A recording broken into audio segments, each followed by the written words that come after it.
All right, I'm gonna get started. Just come in and sit down. We only have a short time for this talk, so we've got to try and cram in as much as we can. My name is Donald Mustard, and I'm the creative director at Chair Entertainment Group.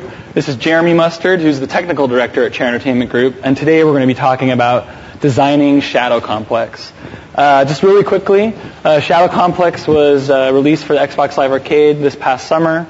It was a very successful game by at least our standards of looking at things, and we're going to talk a little bit today about just some of the different philosophies that we kind of brought to our game design and trying to make a successful downloadable game. And we're going to, hopefully what we can do is impart some, at least a little bit of knowledge to help you guys making your games. We sure stumbled through a lot of stuff, and we began the process of learning things along the way. Now I'm going to need your guys' help. The best way that we're going to actually learn something today is if you guys ask good questions. So I'm going to rattle on for a few minutes here, but I need you guys to be thinking of what things actually matter to your games and what you're doing, and please ask us, because I probably won't cover everything that's relevant to you, and that's really the whole point of you being here, is to actually hopefully get something out of this. So let's get started. Embracing the limitations. I think that is the number one key thing that you need to do when you are making a downloadable game. What are some of those limitations? For us, and this is what we kind of think, probably the main limitations that you're probably hitting if you are like us. If you're a small team, if you are making an original game, and you're really kind of embarking out there on your own. So these are what we found were our biggest limitations: were genre, budget, tech, team, and memory.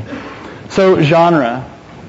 Genre is one of your limitations because you aren't just competing against other games that are released on the downloadable space or the downloadable consoles. You really are competing against Gears of War, Mass Effect 2, Uncharted 2. That is your real competition. And you need to find a way to differentiate yourself from those kind of games. And that is an awesome opportunity. It's an amazing opportunity, actually. It's the coolest thing that's ever happened to our industry, I think, that you have the opportunity to orthogonally go away from what the mainstream games are doing or what the big $60 retail games are doing. You have the opportunity to, in the downloadable space, create something completely unique and cool that will be a fun, entertaining experience for your consumer. Okay, budget. If you have a $10 million development budget for your live arcade game and a $20 million marketing budget, just leave now. We all hate you. You know, that's great. I don't think that that's reality, right? Reality is you don't really have much of a budget at all. You have no marketing. You have no PR. And so you need to find ways to make that work for you. You need to find ways to be unique enough that the media will be intrinsically interested in what you're doing. You need to find ways to differentiate yourself. And again, lots of opportunity there. With so much noise of, again, all these big games, you have an opportunity to be unique and special and push things that way. Tech. Tech is something that we're going to talk about a little bit. We debated this for a while, but we ultimately came to the conclusion that every minute we would spend writing our own technology would be a minute someone else would spend who used licensed technology to be focusing on gameplay. And so when we first started Shadow Complex, we were an independent studio kind of doing our own thing. About halfway through developing Shadow Complex, we were acquired by Epic Games. So that probably gives you some clue into what technology we decided to go with. But that really was one of the best decisions that we ever made, because that allowed us to focus completely on creating unique, cool gameplay instead of writing a renderer or a physics engine. The consumer does not care about that. They care about what you're doing cool in your game. And then memory. at least at the time when we started Shadow Complex, this was a pretty big issue. When we first started Shadow Complex, we were under the impression that our game had to be under 150 megabytes total. Our previous game, Undertow, was under 50 megabytes, and we learned a lot on making that game of how to really, really, again, kind of embrace the limitations of how much memory you have and find ways to boil your game down to its core essence of fun. And we're going to talk a lot about that. Okay, so we came to the conclusion that people don't want a cheap version of their favorite retail game. What I mean by cheap is, imagine if we went and spent our limited resources making a kind of a hacky, crappy version of Gears of War. Why would you want to pay $15 for a crappy version of Gears of War when you can go buy the full retail version and have it be awesome? This is something that people have spent so much time making, and that just doesn't seem like a smart investment. For us, we concluded that people want a unique game experience, and I think that that's just a pretty obvious statement. But sometimes it's hard to forget that when you're thinking, oh yeah, we're going to take the Unreal Engine because we decided to use it, and we're going to make Gears and we're going to sell it for $15. No, you're not. You're not. It's not going to happen. You don't have the time, you don't have the resources to do it. So find something that can be really unique about your game and deliver a unique, original game experience. I think that people are, there's always going to be room for old ports or remakes of old games, but that isn't really what's going to drive this market forward or our industry forward. We need to be originating and pushing new things forward. Okay, the other thing that we decided was that we had to find what a small game could do that a big retail game wouldn't do. And so for us, we deliberated about this for a long, long time. And for us, what that ultimately meant was we tried to target an old and abandoned genre, which to us was kind of this Metroidvania, side-scroller, adventure genre that had been abandoned. No one was making games in this genre. And we said, what if we took that genre and we fused that with some of the modern sensibilities that have come out, some of the modern ideas of AI and physics and graphics. That would be a really cool combination. And guess what? Nobody's going to do that at the $60 price point. No one would do that. No one's going to make a next-gen side-scroller in this style. So we said, we're going to do it on this platform. If you even wanted to experience that kind of game, you needed to have a Super Nintendo or a Game Boy or an original PlayStation. There was nothing on the 360 even remotely close to this. So we found a niche, and we decided to push it. All right. So let's kind of actually get these all up here. So once we determined that, we feel pretty passionately about this next stuff that we're going to talk about. Because you have a small team, you don't have time to write really, really lengthy documents. The most important thing that you can do, is create gameplay.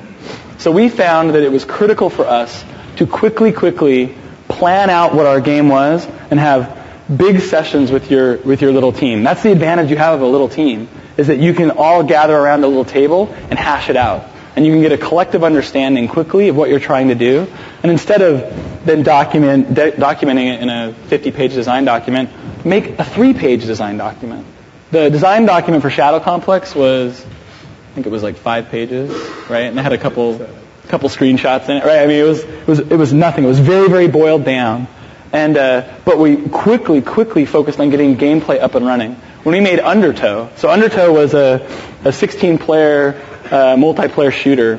Within the first 10 days of development, we had the entire game up and running, and we were playing multiplayer matches against each other, and it was freaking awesome. I mean, it was really, really fun to do. With Shadow Complex, within the first few weeks, we were in and we were refining gameplay already. It was just little cubes and little stuff, but we were running around and jumping around, and we were trying to focus on our core gameplay loop. Knowing the end from the beginning, you must scope your game. You do not have the luxury, when you're making a game of this size, to waste your time on anything. There might be a few games that this isn't appropriate for, like, I don't know, if you're making Tetris, maybe, or something like that, where the pacing of your game or the the scope of your game isn't as critical, but almost every game type is pretty reliant on pacing and on timing and how the game flows through from beginning to end. It's just like making a film. People, if they're making a film, don't make a vertical slice of their film. They gesture it all in.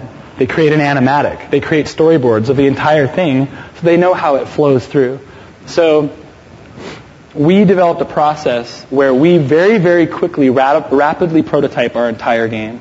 And with Shadow Complex, that was a few different things. So we had our little, couple-page document. But what we then did is we went into Illustrator, and we created the entire game in Illustrator in about a month and a half period. And I'm going to zoom out and show it to you. So this is Shadow Complex. There's the whole game that we made. And we spent a lot of time going through and figuring out where everything needed to be and what needed to. For us, our entire game is completely dependent on the power-up acquisition. Going from a little guy with a flashlight to by the end of the game, you're triple jumping and hook shotting and foaming stuff. And so if we put, in creating like a non-linear game, we had to know where all those power-ups were going to be and what they would affect so that we could get everything in the right place. And so to do this, we designed it all out, and then we made these little guides. This right here was our core gameplay loop. We said, that's how high you can jump, that's how high you can double jump, that's how high you can triple jump, that's the extension of your hook shot. And we started to design out exactly how we wanted things to move and flow. And then we would take this little guy, and we would play through the game. So we would go to the very start of the game. I don't know if any of you have played it. This is where Jason and Claire first dropped down into the cave. So we'd go, oh yeah, that was a cool jump. And then we would walk through the game a little bit. I'm totally serious. And we'd drop down and be like, oh, see how, okay, they could still make that jump and get back out of that hole because they could jump that high and they could ledge grab. And we'd start to play through and be like, we want to train them that when they fall down into here, that they have to hold down the jump button a little bit to get up to this. And so we made that jump height so they wouldn't make it across. And we started to just go through and play through the entire game.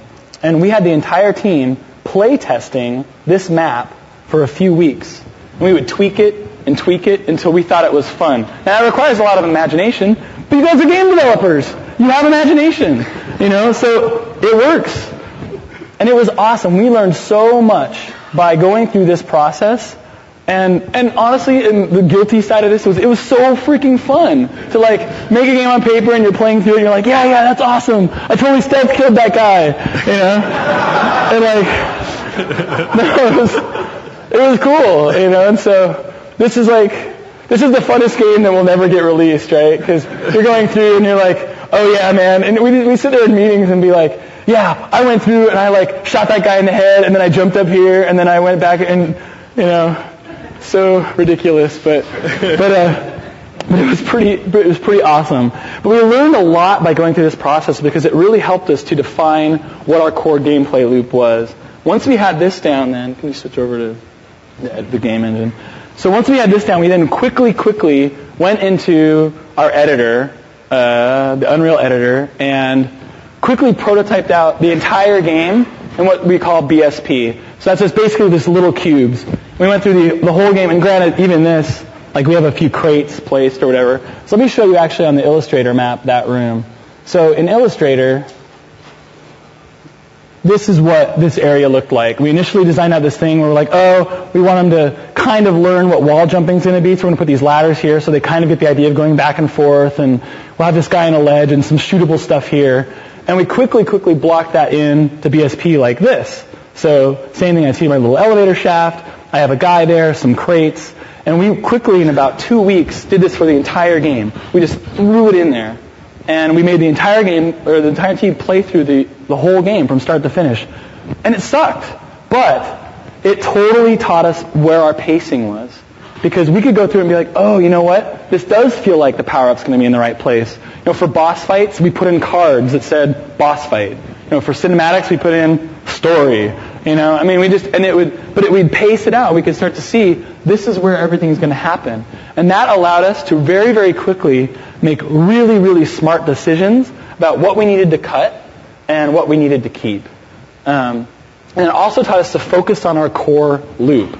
Our core gameplay loop was exploration punctuated by moments of combat. So for us, we decided that the players were going to have the most fun when they were exploring this nonlinear world, when they were discovering power-ups and things like that. And everything we decided needed to support that core fun loop. And then we had the idea of combat as contrast to that core loop. It was not the focus of the game. So determining that really, really helped us to make, again, smart cuts. Like again,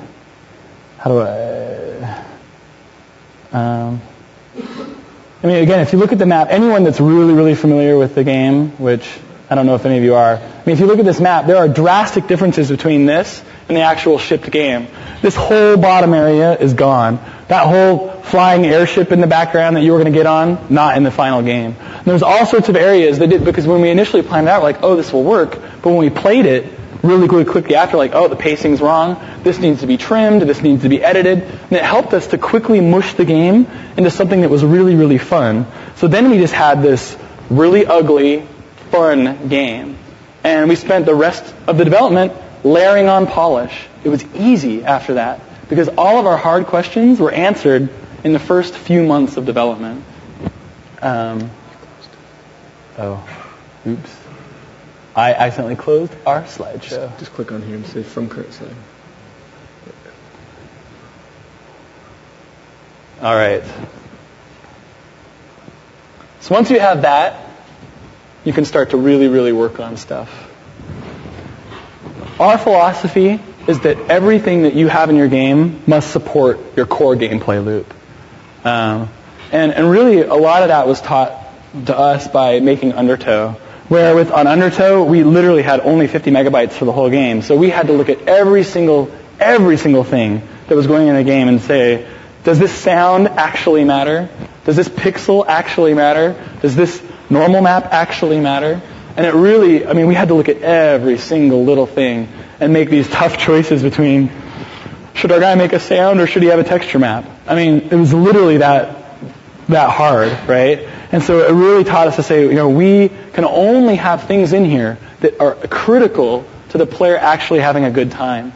And we kind of brought that lean mentality into Shadow Complex, because again, we only thought we had 150 megabytes. So that gestural process and that kind of mindset of always be cutting really kind of helped us to just streamline down to what actually matters. And that kind of brings us to what I think is one of the most kind of critical things in any game development, which is the fully integrated experience. How does every feature you have loop back into your core loop? So to give you an example of that, in Shadow Complex we have this device we call the foam gun. And what it let you do is shoot these little blobs that could stick onto each other so that you could make geometry to build your own platforms and get around the world. When we initially conceived of the foam gun, that's all it was. It was a device to build platforms and navigate. Because to us, exploration is the core loop. That's all that really matters is exploration. So building platforms and navigate, fun, right? So we focused on that, but as we got into development, we said, no, everything in the world needs to work together. Because what happens if the player wants to stick some foam and then throw a grenade into it? Or stick some foam and then hook shot into it? Or all sorts of other different things that they would try to do. And we found that the more that we integrated every feature into each other, the more emergent our game became, and the more fun our game became. And this is something that we discovered, I think, a little too late. So, like in our game, you can build foam things, you can stick grenade into it, it'll make a bigger explosion. That's awesome. But you can't, like, if you build some foam and you try and hook shot into it, I think it just bounces off. I wish we would have made the hook shot work with it. I wish we would have really, really pushed to have everything be fully integrated. And the more that we pushed that, the more that we found, again, that just things were cleaner, things were more exciting, and I think that's something that you guys should think about in your games, is how can jumping be more integrated into my world? Again, in our game, we had the jump mechanic. It was our most basic mechanic, was jumping and grabbing. But as we started to kind of develop this integrated mindset, we said, there's got to be it just seems obvious. So like, there needs to be a reason to have combat with jumping. So we put in a ground pound. That you can jump up and hit the attack button, and you slam down on the ground and hit guys. And to us, that was just started to be an extension of this idea of the fully integrated experience. So we don't have a ton of time, and I'm so sorry. There's a billion things I would love to say that we don't have time for. But this would be the biggest advice, or the biggest stuff that we learned was, don't try and compete with the retail games. Offer something unique and original. And understand that you actually are competing with them. But that's how you compete with them, is to do something that's orthogonal and different than what they're doing. And thoughtful planning and early prototyping are absolutely essential to good pacing. We think that the main thing that we did right with Shadow Complex was do this, because it allowed us to solidify the entire game experience before we'd invested too heavily in any one area. And it really, really helped us to focus on the right things to polish. And then just, the final advice of every bit of effort now yields dividends later. So just push to get your game playable. I promise you that if you can kind of break from the mentality of drilling down and polishing too fast, that you will find that you're freed up to really see much more clearly where you need to focus your time and efforts. Because again, when you have a small team, no budget, and all the constraints that you have, you must make smart decisions. And that's what we have found is the best way to do that. So moving forward, there's so much that we learned on Shadow Complex. We definitely don't know what we're doing. We're just trying to make our best decisions as we go along. We've started to really push this philosophy into our next project, and now it's kind of a little different because we're really focusing on expanding and growing our team. So we're going from a team of Shadow Complex was made with 9 people.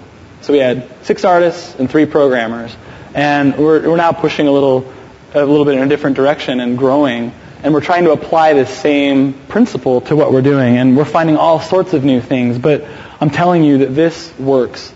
And that's about all I have to say. So, questions. Please let us know how we can help. What questions do you guys have? We have about 2 minutes for questions, but there's not another thing in here for half an hour. So I'll answer questions until they shut off my mic. So. Once you had the BSP layout after your paper file, how do you make changes? Was that the BSP layout kind of become your existing world map? Your mic's cutting out. What did you say? It louder. Did that BSP file kind of become your working map of the game? It did, right? Yeah. So actually what we did is the BSP, once we had that all blocked in and kind of refined, that actually became all of our collision geometry for the entire game. We took the whole BSP map, converted it to collision, and then I don't know if we have. I'll just show you really fast. So this level in its end state turned into this, right? So this is what it starts to look like when it was actually finished. And you can see that those little blocking volumes, that used to be the BSP, and that got changed into stuff. And we refined that gameplay and kind of moved everything around. So yeah, it was perfect. Hi, nice and quick. 6.3 code. How long would you say until you got to alpha beta? So Undertow came out in November of 2007. We had that little Illustrator map at that point, and our alpha for us meant completely, not just the BSP playable, but every boss was in, every cinematic was in. We could truly see everything, and that was about 10 months later, that next November is when we were there. How did the change from the 150 megabyte limit to whatever limit it is now, how did that affect your design and development process? Did it occur early enough that it didn't really matter, or? Really what it let us do was, so on Undertow, what our plan was, we still wanted all the content, So we were just planning on really, really, really compressing the audio. So Shadow Complex was 834 megabytes, which is a lot bigger than 50, but help me out. 450 megabytes of that was audio, and we localized full audio in 9 languages. So just removing that, the game was only 400 megabytes, and so we just allowed our audio not to be so compressed. But audio and textures, that's the big stuff. Hey, making games for XBLA, we've kind of discovered that the trial portion, like that experience, is really, really important. Yes. Was there anything surprising you guys learned trying to make that as good as possible? Yeah. No, you're right. I probably should have touched on that, and I apologize. The demo is critical because you have no choice in giving away a portion of your game for free. So that really is your marketing. Your marketing is your demo. And we on Undertow, we felt like we did not spend enough time focusing on our demo. And on Shadow Complex, we spent a ton of time focusing on the first 5 seconds of gameplay, the first 30 seconds of gameplay, the first 5 minutes of gameplay, the first 20 minutes of gameplay, which was the demo, and then the first 90 minutes of gameplay. And we spent a lot of time, again, for Shadow Complex, we considered the first 5 seconds of gameplay our title screen. And so we purposely put a lot of really pretty graphics on our title screen. So the first thing you saw was, ooh, pretty game. I've never seen this on Live Arcade before.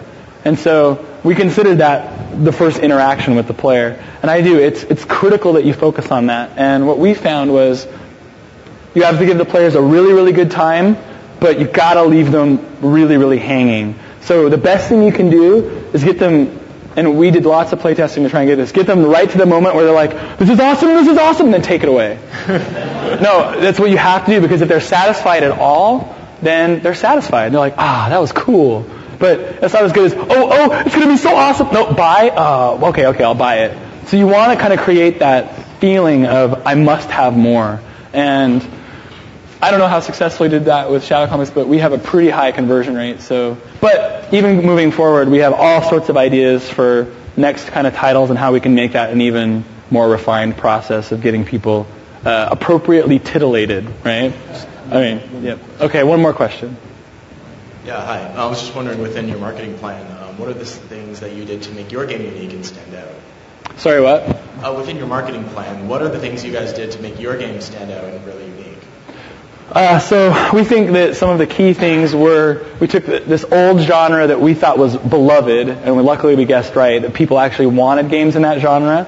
So a lot of people instantly, when they heard we were making that kind of a game, that was a big draw. But we also think the drawback of that was, if we were going to compete with these old games that are beloved, our game had to really, really measure up. So if you're gonna go that far and be that bold, you have to deliver, or else you're screwed, right? And so, so I think an unused genre was a big deal.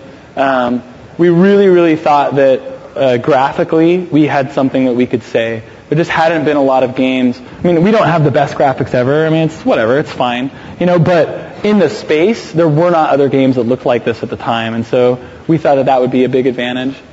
And then that was all just window dressing to get people to play the game, because once we could get the media playing the game, we knew that we had a fun core game, and that as they played the game, they would start to evangelize it for us. So that was the key. Okay, one last thing. I'm going to probably get in trouble for saying this because it's such an awesome secret, but this is the first game we launched with Twitter, and one advantage that you guys have that retail games don't is your game is downloadable. So a few days before Shadow Complex came out, we got codes that we were supposed to give to the media to review. And we gave them codes to review, but we also, a few days before, started leaking codes out onto Twitter. And so we had people, a few random just customers, playing the game before it actually shipped. And we exploded on Twitter. We were like the number 3 thing on Twitter behind like Miley Cyrus and like Britney Spears' crotch for like 2 weeks. And that was huge because so many people were out there talking about, oh my gosh, Shadow Complex, I'm playing it, it's awesome, it's so fun, because people want free stuff. And you have the ability to give your game away in a way that retail can't do. So try and think of ways to use viral marketing to your advantage. Okay, Thanks, guys. Sorry, there's